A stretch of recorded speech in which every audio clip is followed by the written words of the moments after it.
Sir ನಮಸ್ತೆ. ನಮಸ್ಕಾರ sir. Sir ಒಂದು ತಮ್ಮ ಪರಿಚಯ ನಮ್ಮ ವ್ಯೂವರ್ಸ್ಗೆ ಮಾಡಿಕೊಡಿ ಸರ್ ತಮ್ಮದು. ಸರ್ ನನ್ನ ಹೆಸರು ಮಕ್ಬುಲ್ ಪಟೇಲ್, ಸನಾಪ್ ಅಹಮದ್ ಪಟೇಲ್, ನಮ್ಮೂರು ಅಗ್ಗನದೊಡ್ಡಿ, ತಾಲೂಕು ಸುರ್ಪುರ, ಜಿಲ್ಲೆ ಯಾದಗಿರಿ. ಸರ್ ಹೇಳಿ ಸರ್, ಹೇಳಿ ಸರ್. ತಮ್ಮದು ಒಂದು ಹೈಟೆಕ್ ಶೆಡ್ ನೋಡಿದೆ ಸರ್, ನಾನು ನೋಡಿ ತುಂಬ ಖುಷಿ ಅನಿಸಿತು. ಯಾಕಂತಂದರೆ ನಾವು ಕರ್ನಾಟಕದಲ್ಲಿ ಜಾಸ್ತಿ ನಿಮ್ಮದು ಒಂದು ಶೆಡ್ ಬಗ್ಗೆಯಲ್ಲಿ ಜಾಸ್ತಿ ಕೇಳಿದೆ ನಾನು. ಒಂದು ಒಳ್ಳೆ ಇದೆ. ಆಮೇಲೆ ಆ ಶೆಡ್ ಬಗ್ಗೆಯಲ್ಲಿ ಒಂದು ನಿಮ್ಗೊಂದು ಇದು ಕೊಟ್ಟಿದ್ದಾರೆ, ಇದೆ ಅದರದ್ದು. ಸೊ ಅದ್ರ ಬಗ್ಗೆಯಲ್ಲಿ ನಿಮ್ಮ ಶೆಡ್ ಯಾವ ಥರ ಸರ್ ಇದು ಮಾಡಿದಿರಿ? ಫಸ್ಟ್ ಶೆಡ್ ಬಗ್ಗೆಯಲ್ಲಿ ಹೇಳಿಕೊಡಿ ಸರ್ ಅದರದ್ದು. ನನ್ನ ಸಡ್ಡು ಹೈಟೆಕ್ ಆಗಿ ಅಟ್ಟದ ಮನೆ ಪದ್ಧತಿ ಒಳಗೆ ನಾನು ಸಡ್ಡು ನಿರ್ಮಾಣ ಮಾಡಿದ್ದೀನಿ ಸರ್. ನಮ್ಮ ಸಡ್ಡು ಏನಂತಂದ್ರೆ ನಮ್ಮ 3 ಡಿಸ್ಟಿಕ್ ಒಳಗೆ ಒಂದು ಒಳ್ಳೆಯ ಒಂದು ಸಡ್ಡು ಏನಂದ್ರೆ ನಾನು ಅಟ್ಟದ ಪದ್ಧತಿಯಾಗಿ ಮಾಡೀನಿ ಸರ್. ನಾನು ಅಟ್ಟದ ಪದ್ಧತಿ ಅಂತಂದ್ರೆ ಸರ್ ಮೇಲ್ಗಡೆ ಮರಿಗಳು ನಿಂದ್ರಿಸಿ ಕೆಳಗಡೆ ಈ ಥರ ಇದು ಮಾಡೋದು ಸರ್ ಅಂದರೆ? ಹಾಂ ಸರ್, ಮೇಲ್ಗಡೆ ಮಾಡಿದ್ರೆ ರೋಗಾದಿಗಳು ಏನಂದ್ರೆ ಭಾಳಷ್ಟು ಬರೋದಿಲ್ಲ ಸರ್. ಹಾಗಾಗಿ ಅಟ್ಟದ ಹೈಟೆಕ್ ಆಗಿ ಮಾಡೀನಿ ಸರ್ ನಾನು. ಸರ್ ಈಗ ಹೈಟೆಕ್ ಶೆಡ್ ಮಾಡಬೇಕಾದ್ರೆ ಎಷ್ಟು ಸರ್ ವೆಚ್ಚ, ಎಕ್ಸ್ಪೆಂಡಿಚರ್ ಎಷ್ಟು ಖರ್ಚಾಗಿದೆ ಸರ್? ಅದು ನನಗೆ ಒಂದು 25 ಲಕ್ಷ ರೂಪಾಯಿ ಖರ್ಚಾಗಿದೆ ಸರ್, ಬಂಡವಾಳ.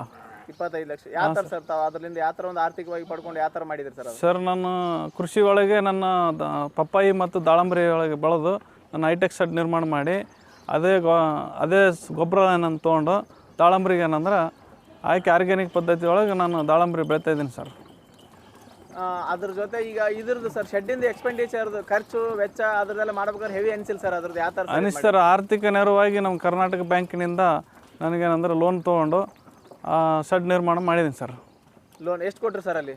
ನನಗೊಂದು 20 ಲಕ್ಷ ರೂಪಾಯಿ ಲೋನ್ ಕೊಟ್ಟಿದ್ದಾರೆ ಸರ್. 20 ಲಕ್ಷ ರೂಪಾಯಿ ಲೋನ್ ಕೊಟ್ಟಿದ್ದಾರೆ? ಹಾಂ ಸರ್.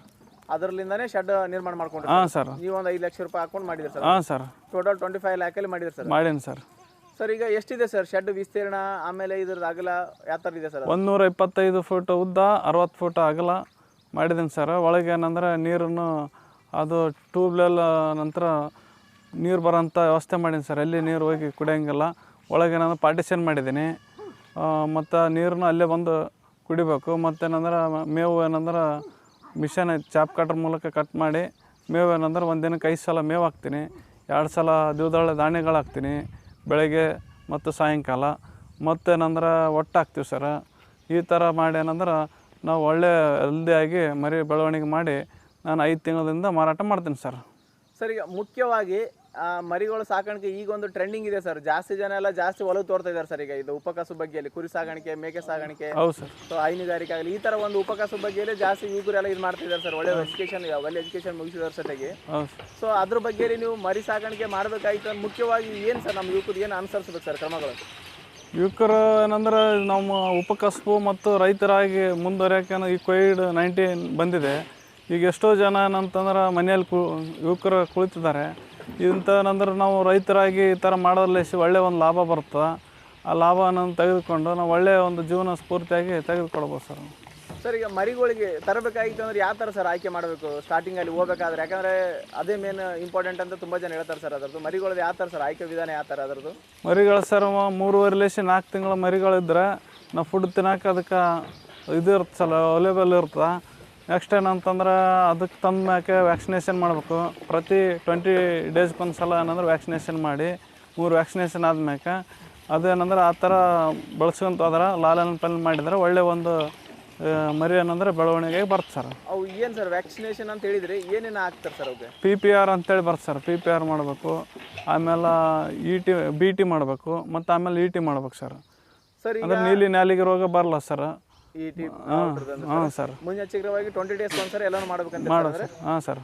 ಸರ್ ಈಗ ಮರಿಗಳು ಇದಾವ ಸರ್ ನಿಮ್ಮ ಇದಕ್ಕಿಂತ ಮುಂಚೆಗೆ ಎಷ್ಟಿದ್ದು ಸರ್ ಮರಿಗಳು ಶೆಡ್ಡಲ್ಲಿ? ನಮ್ಮ ಮರಿಗಳು 500 ಇದ್ದು ಸರ್. 500 ಮರಿಗಳು ತಂದಿರಿ ಸರ್? ಹಾಂ ಸರ್. 500 ಮರಿಗಳು ಅಂತಂದರೆ ಅದರಿಂದ ಎಷ್ಟು ಸರ್ ನೀವು ಎಷ್ಟು ತಿಂಗಳ ಮೇಯಿಸಿದ್ರಿ? ಆಮೇಲೆ ಯಾವ ಥರ ಸರ್ ಅದರದ್ದು ಸ್ಟಾರ್ಟಿಂಗ್ ಮಾಡಿದಾಗ ನಿಮ್ದು ಯಾವ ಥರ ಒಂದು ಗ್ರೋತ್ ಆಯ್ತು ಸರ್ ಅದರದ್ದು? ನಾವು ಸ್ಟಾರ್ಟಿಂಗ್ ತರಬೇಕಾದ್ರೆ 4,500 ಸಾವಿರ ರೂಪಾಯಿ ತೊಗೊಂಡ್ಬಂದಿದ್ವಿ ಸರ್. 4.5 ತಿಂಗಳ ನಂತರ 10,000, ಕೆಲವೊಂದು 8,000, 9,000 ರೂಪಾಯಿ ಥರ ಮಾರಿರೋದು ಸರ್ ನಮ್ಮದು. ಸರ್ ಈಗ 4 ತಿಂಗಳಲ್ಲಿ ನಿಮ್ಗೆ ಯಾವ ಥರ ಸರ್ ಗ್ರೌತ್ ಸಿಕ್ಕಿತ್ತು ಅಂತ ಸ್ಟಾರ್ಟಿಂಗಲ್ಲಿ ನಿಮಗೆ? ಮರಿಗಳು ಯಾವ ಸತ್ತಿಲ್ವಾ ಅಥವಾ ಯಾವ ಥರ ಸರ್ ಅಂತ? ನಮ್ಮದು ಏನೋ 1-2 ಸಾಯ್ತಿರ್ತಾವೆ ಸರ್. ತಂದ್ಮ್ಯಾಕೆ 1-2 ಸಾಯ್ತಿರ್ತಾವೆ. ಅದಕ್ಕೇನಂದ್ರೆ ಇನ್ಶೂರೆನ್ಸ್ ಇದೆ, ಇನ್ಶೂರೆನ್ಸ್ ಕ್ಲೇಮ್ ಮಾಡ್ಕೊತೀವಿ. ಆಮೇಲೆ ಏನಂದ್ರೆ ಒಳ್ಳೆಯ ಒಂದು ಲಾಭವನ್ನು ಕೊಟ್ಟಿದೆ ಸರ್. 3,500 ರೂಪಾಯಿ ತನಕ ಲಾಭ ಸಿಕ್ಕಿದೆ ಒಂದು ಮರಿಲಿಂದ ಸರ್? ಹಾಂ ಸರ್. 2ರಿಂದ 3 ಖರ್ಚು ವೆಚ್ಚ ಎಲ್ಲ ತೆಗೆದು ಸರ್ ಅಂದರೆ? ಹಾಂ ಸರ್. ಮರಿಗಳ ಬಗ್ಗೆ ಒಳ್ಳೆ ಗ್ರೋತ್ ಇದ್ದು ಮರಿಗಳು ತರಬೇಕು. ನಮ್ಮ ಸೈಡ್ನಲ್ಲಿ ಒಳ್ಳೆಯ ಒಂದು ಅವಕ್ಕೆ ಆಹಾರ ಪದ್ಧತಿ ಮತ್ತು ನೀರು ಮತ್ತು ಅದು ವ್ಯಾಕ್ಸಿನೇಷನು ಪ್ರತಿಯೊಂದು ವೆಟರ್ನರಿ ಡಾಕ್ಟರ್ ವಿಸಿಟಿಂಗು ಎಲ್ಲರೂ ಮಾಡ್ತಾಯಿದ್ದಾರೆ. ಒಳ್ಳೆಯ ಒಂದು ನನಗೆ ಲಾಭದಾಯಕ ಸಿಕ್ಕಿದೆ ಸರ್. ಮಾಡೋರಿಗೆ ಏನಂತ ಹೇಳ್ತಾರೆ ಸರ್ ಅವರು? ಮಾಡೋರಿಗೆ ಒಳ್ಳೆಯದು ಇದೇ ಮಾಡ್ಬೇಕಂತೇಳಿ ಒಂದು ಅರ್ಥ ಸರ್. ಅಲ್ಲ, ಈಗ ಸಡನ್ನಾಗಿ ತಂದು ಈಗ ಯಾರೋ ಮಾಡಿದಾರೆ ಅಂತ ತಿಳ್ಕೊಂಡು ನೋಡಿ ಮಾಡೋದಕ್ಕಿಂತ ನಾವು ಪ್ರಾಕ್ಟಿಕಲ್ ಆಗಿ ನಾವು ನಿಂತು ಸ್ವಂತಾಗಿ ಅದು ಮಗು ಥರ ಜಾಪಾನ್ ಮಾಡಿ ಅದು ಯಾವ ಥರ ಮೇಯಕತ್ತದ ಯಾವ ಥರ ಇಲ್ಲ, ಅದಕ್ಕೇನದ ಏನಿಲ್ಲ ಅಂಥೇಳಿ ನಾವು ಸಾಯಂಕಾಲ ಮುಂಜಾನೆ ಮಧ್ಯಾಹ್ನ 3 ಟೈಮ್ ಅದ್ರ ಮೇಲೆ ಏನಂದ್ರೆ ನಾವು ಅವಲಂಬಿತರಾಗಿ ಪ್ರತಿಯೊಂದು ನಾವು ಡ್ಯೂಟಿ ಮಾಡ್ತಿರ್ತೀವಿ. ಇವತ್ತು ಮಾಸ್ಟರ್ ಜಾಬ್ ಆಗಿರ್ಬೋದು, ಇವತ್ತು ಇಂಜಿನಿಯರಿಂಗ್ ಆಗಿರ್ಬೋದು, ಇನ್ನೊಂದಾಗಲಿ ಒಂದು ಡ್ಯೂಟಿ ಎಲ್ಲ ನಾವು ಮಾಡ್ತಿರ್ತೀವಿ.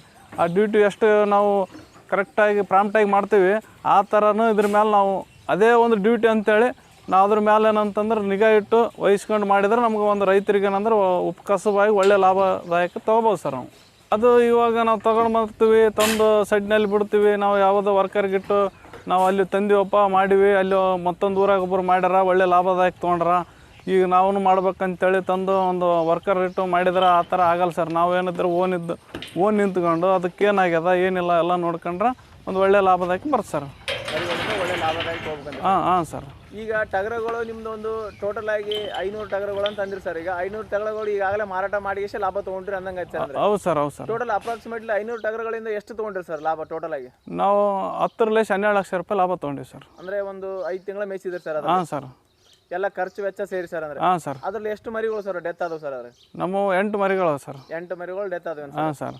ಈಗ ಯಾವ ತರ್ಬೇಕಂತ ಅನ್ಕೊಂಡ್ರಿ ಸರ್ ತಳಿ ನೀವು? ನಾವು ಈಗ ಜಮನಾಪಾರಿ ಉಸ್ಮಾನಾಬಾದಿ ತೊಗೊಂಡು ಬರಬೇಕು. ಒಂದು ಒಳ್ಳೆ ತಳಿಗಳು ಆಯ್ಕೆ ಮಾಡ್ಕೊಂಡು ಮತ್ತು ಇವಾಗ ನಮ್ಗೆ ಎಕ್ಸ್ಪೀರಿಯನ್ಸ್ ಆಗಿದೆ ಮತ್ತು ಒಳ್ಳೆ ಒಂದು ತಳಿಗಳು ಬೇರೆ ದೇಶದಲ್ಲಿ ಎಷ್ಟು ತೊಗೊಂಡು ಬರ್ಬೇಕಂತ ಮಾಡಿವಿ ಸರ್. ಅಂದರೆ ಒಂದು ಡಿಫ್ರೆಂಟ್ ಟೈಪ್ ಆಫ್ ತಳಿಗಳು ಮಾಡೋದ್ರಿಂದ ಒಂದು ಒಳ್ಳೇದಂತ ಅಂತೀರಿ ಸರ್, ಅಥವಾ ಏನು ನಮ್ಮ ಕಡೆ ಯಾವ್ದು ಸೇಲ್ ಆಗುತ್ತೆ ಅದು ಮಾಡಿದ್ರೆ ಒಳ್ಳೇದಂತ ಅಂತೀರಿ ಸರ್? ನಮ್ಮ ಕಡೆ ಸೇಲ್ ಆಗೋದು ಮುಖ್ಯ ಸರ. ಆದ್ರೆ ಒಂದು ಅದು ಕ್ರಾಸಿಂಗ್ ಬೀಡ್ ಮಾಡಿದರೆ ಎರಡು ಎಲ್ಲಿ 3 ಇರ್ತವ, ಒಂದು ಎಲ್ಲಿ 2 ಇರ್ತದ. ಒಂದು ಒಳ್ಳೆಯ ತಳಿಗಳು ತಂದು ಬ್ರೀಡಿಂಗ್ ಮಾಡ್ಬೇಕಂತ ಮಾಡಿವಿ ಸರ್ ನಾವು. ಸರ್ ಈಗ ಹೆಣ್ಣು ಮೇಕೆ ಉತ್ತಮ ಅಂತೀರೇನು ಸರ್? ಯಾವ ಥರ ಸರ್ ತಮ್ಮದೊಂದು ಅಭಿಪ್ರಾಯದಲ್ಲಿ? ಹೆಣ್ಣು ಮೇಕೆ ಆದ್ರೆ ನಾವು ಮಾರ್ಕೆಟಿಗೆ ಹೋಗಿ ಟಗರ್ ಮರಿಗಳು ತರೋದು ಬೇಕಾಗಿಲ್ಲ. ಹೆಣ್ಣು ಮೇಕೆಗಳಿದ್ರೆ ಅದನ್ನೇ ಏನಂದ್ರೆ ನಮ್ಮಲ್ಲಿ ಇದು ಅದರಲ್ಲಿ ದೊಡ್ಡದು ಮಾಡಿ ಮರಿಗಳು ದೊಡ್ಡದು ಮಾಡಿ ಅದು ಮಾರಿದ್ರೆ ಒಂದು ಒಳ್ಳೆಯ ಲಾಭದಾಯಕ ಆಗ್ತದೆ ಸರ್. ಸರ್ ಈಗ ನಿಮ್ಮ ಹೈಟೆಕ್ ಶೆಡ್ನಲ್ಲಿ ಎಷ್ಟು ಜನ ಇದ್ದಾರೆ ಸರ್ ಕೆಲಸಗಾರರಿಗೆ? ನಮ್ಮಲ್ಲಿ 4 ಜನ ಇದ್ದಾರೆ ಸರ್. 4 ಜನ ಕೆಲಸ ಮಾಡ್ತಾರೆ? ಹಾಂ ಸರ್. ಈಗ ಶೆಡ್ ಜೊತೆಗೆ ಏನೇನಿದೆ ಸರ್? ಕೃಷಿ ಏನೇನಿದೆ ಸರ್? ನಮ್ಮದು ದಾಳಂಬ್ರಿ ಇದೆ, ಪಪ್ಪಾಯಿ ಇದೆ, ಕವಳಿ ಇದೆ, ತೊಗರಿ ಇದೆ ಮತ್ತು ಹತ್ತಿದೆ ಸರ್. ನಮ್ಗೆ ಒಂದು ತಳಿ ಏನು ಒಂದ್ರ ಮೇಲೆ ಡಿಪೆಂಡ್ ಇರಬಾರ್ದು ರೈತ. ಒಂದ್ರ ಮೇಲೆ ಹೋದಂತಂದ್ರೆ ನಷ್ಟ ಆಗ್ತಾನ. ಈಗೇನಂದ್ರೆ ನಮ್ಗೆ ಉಪಕಸಬಾಗಿ ನಮ್ಗೇನಂತಂದರೆ ಕುರಿಗಳವ, ಆಡುಗಳು ಮತ್ತು ಟಗರುಗಳು. ಒಂದರಲೇಸ್ ಒಂದು ಲಾಸ್ ಆದ್ರೂ ಒಂದರಲೇಸ್ ಒಂದು ಲಾಭ ನಾವು ಪಡಿಬೋದು. ಈಗೆಲ್ಲಷ್ಟು ಒಂದೇ ಮಾಡ್ಕೊಂಡಿದ್ರೆ ನಮ್ಗೆ ಲಾಸ್ ಆಗಕ್ಕೆ ಇದಾಗ್ತದೆ ಸರ್. ಎಲ್ಲ ಥರ ಏನಂದ್ರೆ ಮಾಡ್ಕೊಂಡಿದ್ದೀವಿ ಸರ್. ಹಂಗಾಗಿ ಆ ಥರ ಮಾಡ್ಕೊಂಡ್ರೆ? ಹಾಂ ಸರ್. ಸರ್ ಈಗ ಮರಿಗಳಿಗೆ ಮುಖ್ಯವಾಗಿ ಏನು ಸರ್ ಆಹಾರ ಮತ್ತು ಏನು ಕೊಡ್ತಾರೆ? ಮೇವು ಯಾವುದಿದೆ ಸರ್? ಯಾವ ಟೈಪ್ ಹಾಕಿದ್ರಿ ನೀವು ಅದ್ರ? ಸರ್ ನಮ್ಮ ಮೇವು ನೇಪ್ಯಾರ ಅದು ಸರ, ಶಿವ 29 ಅದು ಸರ, ಶಿವಪ್ 29 ಅಂತ ಅದ. ಮೆಕ್ಕೆಜೋಳ ಅದು ಸರ, ಮತ್ತು ಬೇಲಿ ಮೆಂತ್ಯ ಇದೆ. ಒಂದು ದಿನಕ್ಕೆ ಏನಂದ್ರೆ 5 ಸಲ ಮೇವು ಹಾಕ್ತೀವಿ ಸರ. ಮತ್ತು ಕಾಳು ದ್ವಿದಳ ಧಾನ್ಯ 2 ಸಲ ಹಾಕ್ತೀವಿ ಸರ್. ಏನೇನು ಸರ್ ದ್ವಿದಳ ಧಾನ್ಯ ಯಾವ ಹಾಕ್ತೀವಿ ಸರ್? ಸರ್ ಮೆಕ್ಕೆಜೋಳ ನುಚ್ಚು ಮತ್ತು ಈ ಸಜ್ಜಿ ಅವೆಲ್ಲ ಸೇರಿ ಹಾಕ್ತೀವಿ ಸರ್. ಸರ್ ಈಗ ಸಾಯಂಕಾಲ ಬೆಳಗ್ಗೆ ಅವೆಲ್ಲ ಸಾಯಂಕಾಲ ಬೆಳಗ್ಗೆನೇ ಹಾಕ್ತೀವಿ ಸರ್ ಕಂಟಿನ್ಯೂ? ಹಾಂ ಸರ್. ಆಹಾರ ಅಷ್ಟೇ ಜಾಸ್ತಿ ನೀವು ಮತ್ತೆ ಏನು ಕುದಿಸಿ ಆ ಥರ ನೀಡಲ್ಲ ಸರ್? ಸಜ್ಜೆಯವರು ಬೇರೆ ಟೈಪ್ ಎಲ್ಲ ಏನಾದ್ರು ಕುದಿಸಿ ಇಡುತ್ತೆ ಅಂತ ಹೇಳ್ತಾರೆ ಸರ್, ಅದ್ರ ಬಗ್ಗೆ ಏನಂತ ಹೇಳ್ತಾರೆ ಸರ್? ಸರ್ ಕುದಿಸಿ ಹಾಕಿದ್ರೆ ಅದು ಒಂದು ಡೈಜೆಷನ್ ಕ್ರಿಯೇಟ್ ಜಲ್ದಿ ಆಗ್ತದೆ ಸರ. ಇದು ಹಂಗೆ ಹಾಕಿದ್ರೆ ಡೈಜೆಷನ್ ಆಗಲ್ಲ.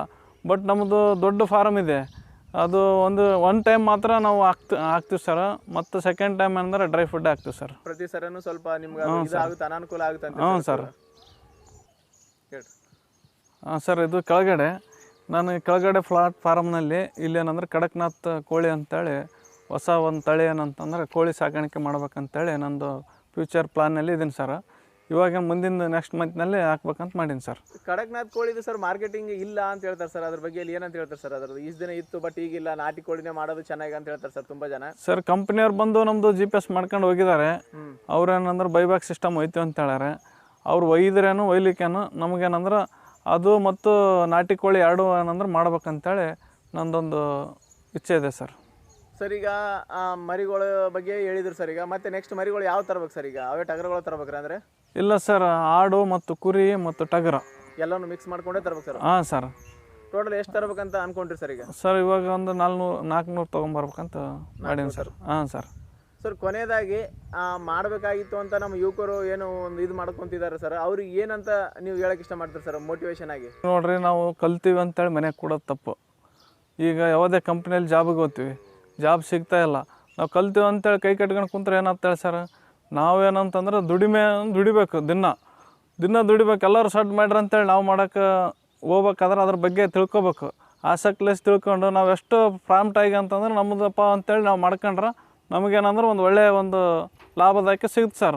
ಮತ್ತೊಬ್ಬರ ಬಳಿ ಹೋಗಿ ದುಡಿದು 10-15 ಸಾವಿರ ರೂಪಾಯಿ ಪೇಮೆಂಟ್ ತೊಗೊಂಡು ಹೆಂಡ್ರ ಮಕ್ಕಳು ಸಾಕೋಕ್ಕಾಗಲ್ಲ ಸರ್. 10-15 ಸಾವಿರ ರೂಪಾಯಿದಾಗ ಏನಾಯ್ತು ಸರ್, ನಮ್ದು ಏನಾದ ನಾವೇ ಆದಂಥ ಒಂದು ಸ್ವಂತ ತೀರ್ಮಾನ ತೊಗೊಂಡು ಮಾಡ್ಬೇಕು ಸರ್. ಮಾಡಿದ್ರೆ ಒಂದು ಚೆನ್ನಾಗಿ ಲಾಭದಾಯಕ ಬರ್ತದೆ. ನಾವು ಮತ್ತೊಬ್ಬರಿಗೆ ಏನಂದ್ರೆ ನೋಡ್ಕೊಂಡು ನೋಡಿಕೊಂಡು ಇನ್ನೊಬ್ರು ಮಾಡಂಗೆ ಆಯ್ತು ಸರ್.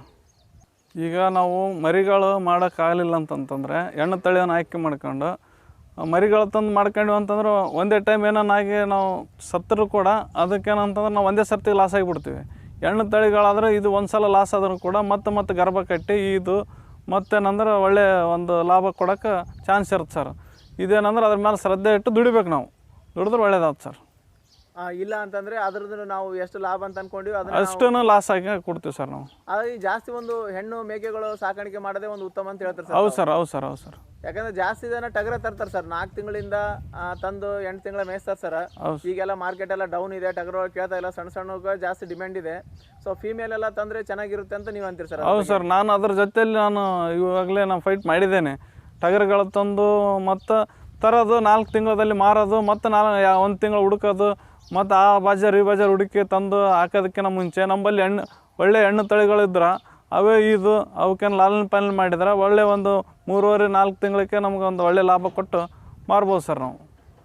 ನಾವು ಮಾಡೋರಿಗೆ ಇವಾಗ ಏನಂತಂತಂದ್ರೆ ಹೆಣ್ಣು ತಳಿಗಳು ತಂದು ಈಗ 2 ತಿಂಗಳ ಹಾಲು ಕುಡಿದು 1 ತಿಂಗಳ ಮೇವು ಹಾಕಿ ಮೇಯಿಸಿದ್ರೆ ನಾವು 5,000-6,000 ರೂಪಾಯಿ ತೊಗೊಂತೀವಿ ಸರ್.